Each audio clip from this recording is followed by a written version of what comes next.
स्वामी सेवा करायची आहे, पण वेळ मिळत नाही. का? वेळ असतो तेव्हा शक्ती नसते आणि शक्ती असते तेव्हा मन भटकत असते. हे सगळं तुमच्याही सोबत घडतं का? तुम्हालाही वाटत असेल की रोजच्या धावपळी स्वामींची सेवा शक्य नाही. पण आज मी तुम्हाला सांगणार आहे एक अशी सेवा पद्धत जी आहे अगदी सोपी, घर बसल्या करता येणारी, वेळ खाऊ नाही पण तरीही अत्यंत प्रभावी आणि स्वामींच्या कृपेला आकर्षित करणारी सेवा. चला तर मग जाणून घेऊया. पण त्याआधी आपल्या चॅनलला सबस्क्राईब करा. श्री स्वामी समर्थ.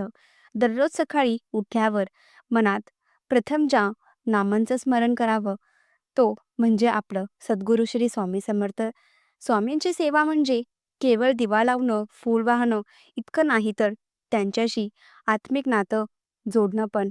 ही सेवा दररोज कशी करायची आणि वेळ कमी असताना ती प्रभावी कशी करता येईल, तर त्याची अगदी सोपी, भक्तिपूर्व आणि मनशांती देणारी पद्धत आहे.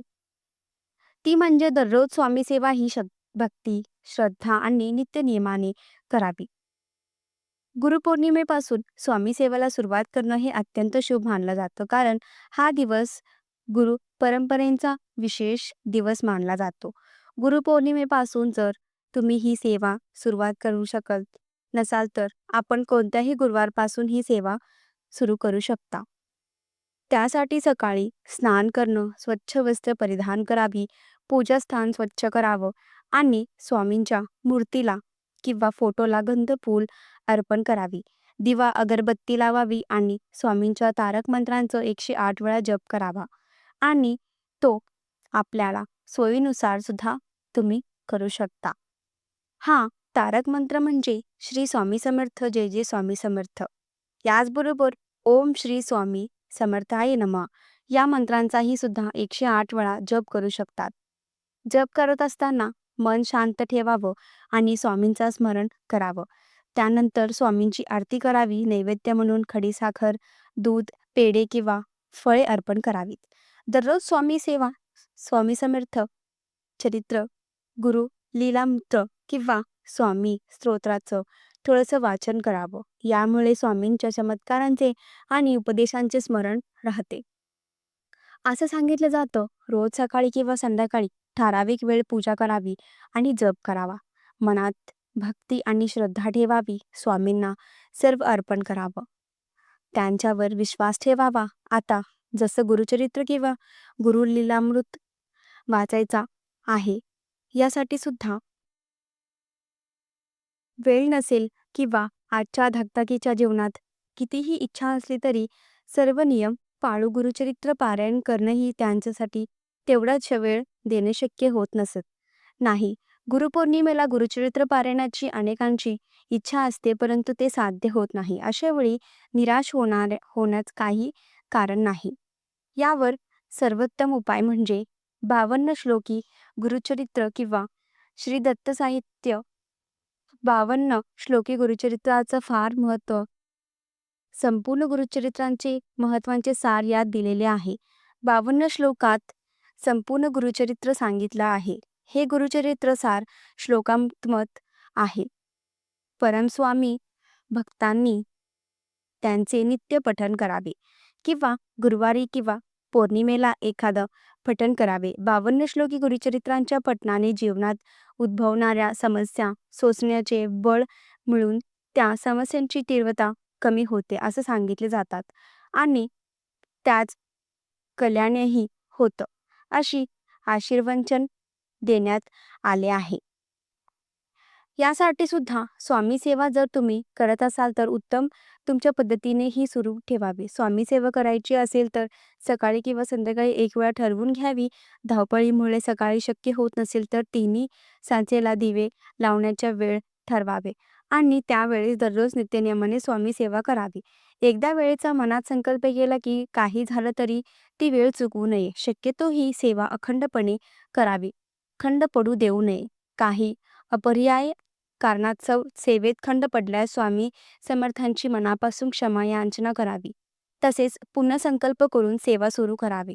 सर्वात महत्त्वाचं म्हणजे स्वामीवर दृढ विश्वास ठेवावी. ही सेवा करताना निशंक मनाने करावी. कोणताही किंतु मनात ठेवू नये. स्वामी समर्थ हे नाव जरी उच्चारलं तरी एक प्रकारे मनात विश्वास निर्माण होतो. अशक्य ही शक्य करतील स्वामी, ही हजारो भक्तांची श्रद्धा आहे. स्वामीवरील स्वामीवरील विश्वास आणि स्वामीने दिलेले अनुभव यामुळे कोट्यावधी भाविक स्वामींची नित्य नियमाने सेवा, उपासना, नामस्मरण, पूजन करत असतात. अक्कलकोटला जाऊन नित्यनियमाने दर्शन घेणारे अनेक भाविक आहेत. परंतु स्वामींची नित्यसेवा करत असत तर काही गोष्टी आवश्यक लक्षात ठेवणे गरजेचे आहे. या गोष्टींच्या आचरणात आपल्याला स्वामी पूजा किंवा स्वामी सेवा शुभ फळ अधिक चांगल्या पद्धतीने आपल्याला मिळू शकतात, अशी मान्यता असल्याचेही सांगितले जातात. आता ही नित्यनियम सेवा करायची असेल तर त्यांचे नियम आणि सावधगिरी बाळगणं ही तितकंच गरजेचे आहे. त्यासाठी पूजा करताना शारीरिक आणि मानसिक शुद्धता ठेवावी. रोज एकच वेळी निश्चित करावा, जेणेकरून सवय लागेल. स्वामींच्या कृपेवर पूर्ण विश्वास ठेवावा. संकटात किंवा सुखात त्यांचं स्मरण करावं. स्वामी भक्तांनी सात्विक आहार आणि आचरण ठेवावं. स्वामींच्या नावानं दान, गरजूंना मदत किंवा सामाजिक कार्य करणं ही खरी सेवा आहे. दर गुरुवारी शक्य असल्यास जवळच्या स्वामी समर्थ मंदिरात जाऊन दर्शन घ्यावं. भक्तांसोबत भजन, कीर्तन किंवा सामूहिक जप सुद्धा केला जाऊ शकता. आता ही सेवा जर तुम्ही दररोज करत असाल तर तुमचे चमत्कारिक अनुभवही तुम्हाला नक्कीच येऊ शकतात. ते म्हणजे तुमचं मन शांत होईल, आत्मविश्वास वाढेल आणि जीवनात मार्गदर्शन मिळत राहील. स्वामींच्या कृपेने संकटातून मार्ग निघतो असं सांगितलं जातं. शिवाय सात्विक जीवनशैली आणि आध्यात्मिक प्रगती हे स्वामी सेवा सुरू करणं म्हणजे स्वामींच्या मार्गदर्शनाखाली नवीन सुरुवातच आहे.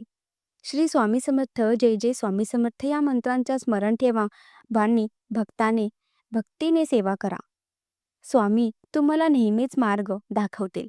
तर मंडळी, अशा पद्धतीने आपण ही साधी, सोपी, प्रभावी सेवा नित्य नियमाने नक्की करू शकता, जेणेकरून त्यांचे चमत्कारिक अनुभव तुम्हालाही घेता येईल.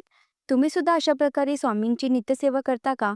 याही व्यतिरिक्त आणखी काही विशेष करता कमेंट करून नक्की सांगा. आणि आपल्या स्वामी भक्तामध्ये हा व्हिडिओ शेअर करायला विसरू नका.